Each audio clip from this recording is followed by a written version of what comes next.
Christine, and today we're gonna be discussing a bunch of exciting new spring releases! So here's the deal. I've got a box of new releases here for 2017. A few months ago, Penguin asked me if I'd like to be their Vanna White for their spring collection, their spring release collection. And so here I am today, working with Penguin this month. They sent me a box. I get to open it up, go through and see what they've got coming for us next year. Boom, baby. Boom. Oh my gosh.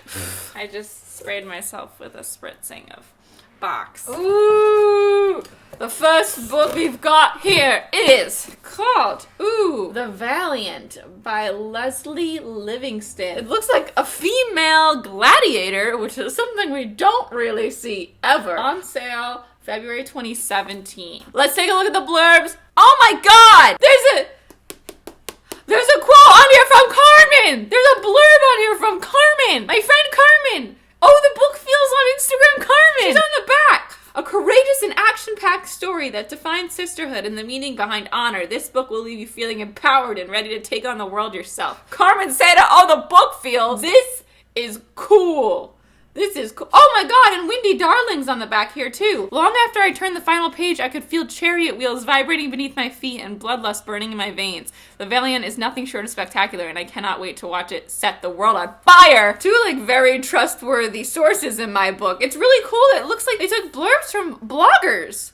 That is so cool. Mad respect, yo. Mad respect. Bloggers that I trust. How did you know? Do we want to know more about the story, or is that enough for us? I'm already pumped about this one. Dear reader, we're all pretty familiar with one version of Rome, the dusty, blood-spattered blockbuster version, likely starring Russell Crowe. But there's one story that's yet to be told, the female gladiator story. The Valiant follows 17-year-old Fallon's riveting journey from Celtic warrior princess to legendary fighter and darling of the Roman Empire. Next! What have we got here? This is a smaller book. We Are Okay, award-winning author of Hold Still, Nina LACOUR. Oh, I've definitely heard of Nina LACOUR too.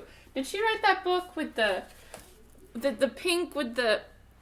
You know what I'm talking about, right? The cover is really interesting. It looks like a graphic novel. Girls stand... You know what? It reminds me of blankets. It has the same style going on. It's a girl on her bed in her room, but it looks like she's outside in the snow. This back doesn't have blurbs, but it has a synopsis. You go through life thinking there's so much you need until you leave with only your phone, your wallet, and a picture of your mother. Yeah, everything leads to you. That's the book I was talking about with the cover with the pink, you know. Maria hasn't spoken to anyone from her old life since the day she left everything behind. No one knows the truth about those final weeks, not even her best friend Mabel. This gorgeously crafted and achingly honest parallel of grief will leave you urgent to reach across any distance to reconnect with people that you love. Okay, interesting. It sounds like there are themes of family and the people you can trust and the people you can count on not being there and reconnecting with them. That does always hit my heartstrings. Next! The next book we have here is called Nemesis by Brendan REICHS. He killed me not.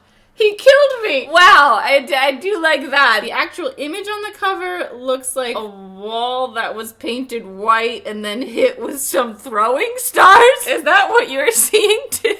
I do really like the slogan. It's catchy. He killed me not. He killed me.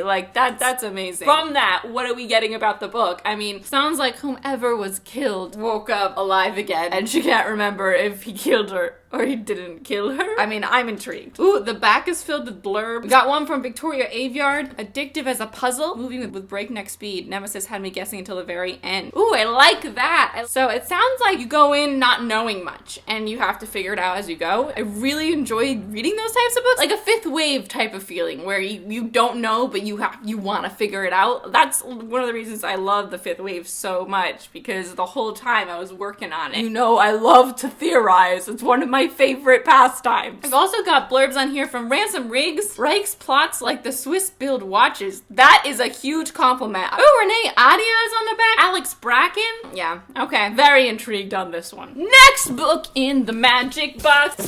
What do we have here? Empress of 1,000 Skies by Rhonda Beliza. What do we think of this cover? You know what this reminds me of? The Heroes opening logo theme.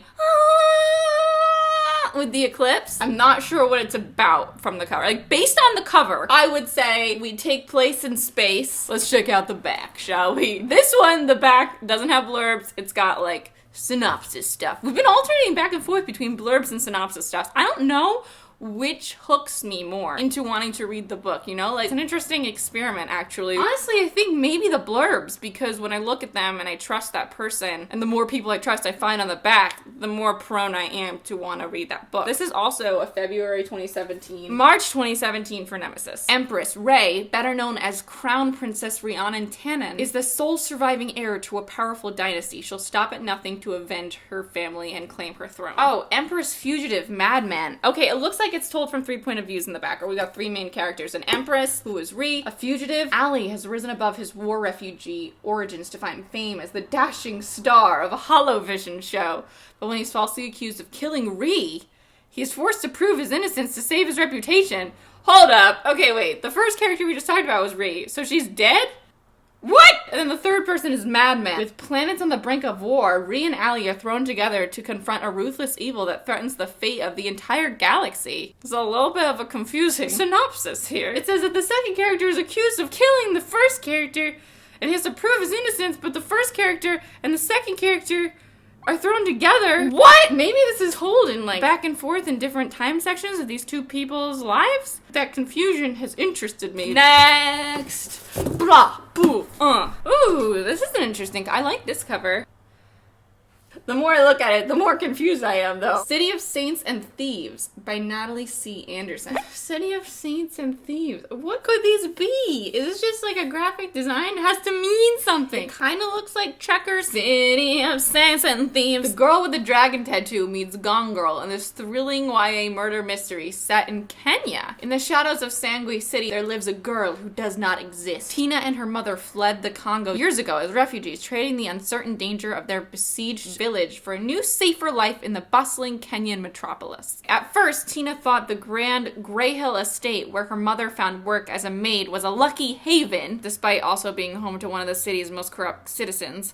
But when her mother is found shot dead in Mr. Greyhill's personal study, Tina has no doubt he pulled the trigger. With revenge as her guide, Tina spends the next 4 years surviving on the streets alone, training as a master thief. Wow. Next. A Psalm for Lost Girls by Katie Bayerl. The cover looks a little familiar to me. I feel like I've seen a lot of covers with this color scheme this year, maybe? I'll Give You the Sun meets True Detective in this brilliant YA debut about saints, sisters, and learning to let go. 17-year-old Tess DaCosta is a hand-to-God, miracle-producing saint. At least that's what people in her hometown of New Haven, Massachusetts seem to believe. 2 years ago, Tess started hearing a mysterious voice whose cryptic messages warned of impending doom and disaster. Though she wasn't sure what to make of it, Tess did what she could to deliver the message of saving lives in the process.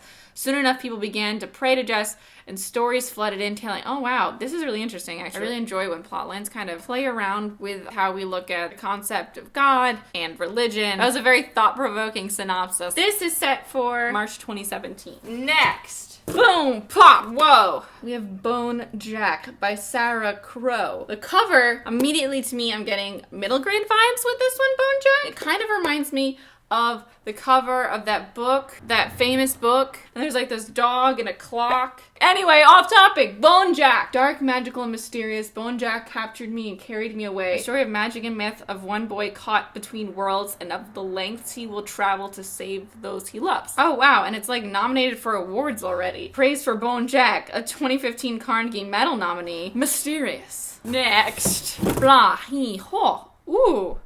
Whoa, this is so blank. You always remember your first kiss. Flora remembers nothing else. She remembers nothing else but her first kiss? Is this the title of the book? There's no author? What is happening here? Okay, along the spine, we have One Memory of Flora Banks by Emily Barr. Whoa, and it's due for May 2017. This is a striking cover choice. It's not even the title. It's just like a hook. Whoa.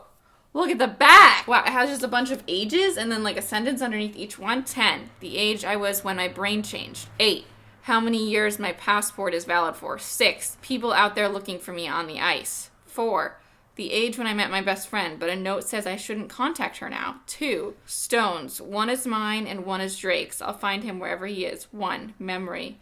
All I have. The book you'll never forget, hashtag Flora Banks. Wow. I don't know, this has made an impression on me already. So I guess that's why all the white, because she only remembers one thing and everything else is just blank. Very interesting marketing. Whoa, look at the first page here. It just says Flora, be brave. The only memories she has are from before she was 10 years old, when the tumor that was removed from her brain took with it her ability to create new memories. Flora's life is a series of unconnected moments. Wow. She narrates it in a voice that is both unfiltered and singular. Oh, okay, and then it sounds like she meets this boy. She kisses him, and then her brain starts to remember things again, maybe?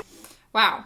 Well, you've made a lasting impression. Next in a bonnie bag. Boom, boom. A good idea. A novel by Christina Riccio. Can the right kind of boy get away with killing the wrong kind of girl? A tense literary thriller from the author of Althea and Oliver. Okay, it's very brief on the back here too. So this is very mysterious. It's a thriller. And I guess what they're telling us here is that it's best to go into this baby without knowing anything. This is set for February 2017. Next, we have, boom, Sarah Desson, Once and for All. This is her new book set for June 2017. I like this cover. It looks like a wedding, and she's catching the bouquet. I love weddings. A girl who doesn't believe in happily ever afters. A boy who hopes he can change her mind. Once and for all, Sarah Desson. Oh, I like this. I want to read this. Set in the whirlwind world of wedding planning, Sarah Desson's captivating novel is as sparkling as champagne. Oh, I'm excited about this one. We all know Sarah Desson, legendary contemporary writer. Next we have, oh my god, I threw it by accident. Given to the Sea by Mindy McKinnon, set for April 2017. The cover kind of looks to me like Annabelle Lee, and maybe that's because I've been thinking a lot about Lady Midnight lately, but the cover is giving me hardcore fantasy vibes. Let us see what's on the back. Everyone has a place. The given for the sea, the prince for the kingdom, the injury for the earth, the lethos for his people.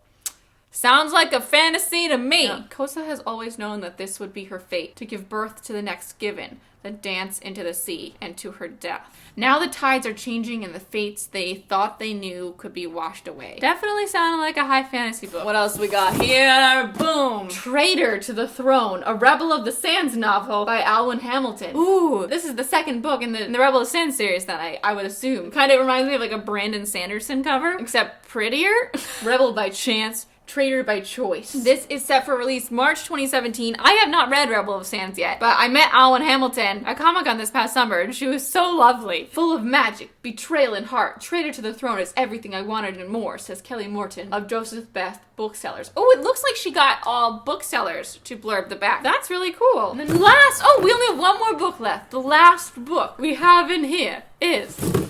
boom. Ooh, I like this cover. It's colorful. It's catching my eye. It's a little busy because for a second I couldn't read what it said, but like I like it. It feels happy. The Careful Undressing of Love by Corey Ann HAYDU. The lemon tree is beautiful. I think this is a lemon tree. Oh, it's set for January 2017, which is really soon. I like the spine. I'm a sucker for a colorful spine because it just makes for more exciting bookshelves. More exciting rainbow bookshelf. Okay, I'm being bookshelfist. The girls of Debonair Street have always been told they're cursed. Oh, they're cursed. Any boy they love is certain to die soon. But this is Brooklyn in 2008, and the curse is less a terror and more of a lifestyle accessory. Something that makes the girls from the shortest street in Brooklyn special. But it's not real. It won't affect their futures. Then Jack, the one boy everyone loved, dies suddenly and violently. And now the curse seems not only real, but like the only thing that matters. All their bright futures have suddenly gone dark. The Careful Undressing of Love is a disturbing and sensual story of the power of youth and the boundless mysteries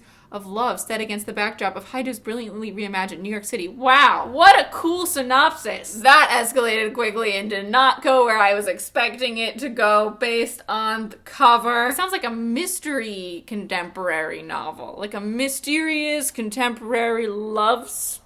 No, I don't see a love story in here, but I'm assuming there will be a love story and she'll be afraid to love him because the curse feels real.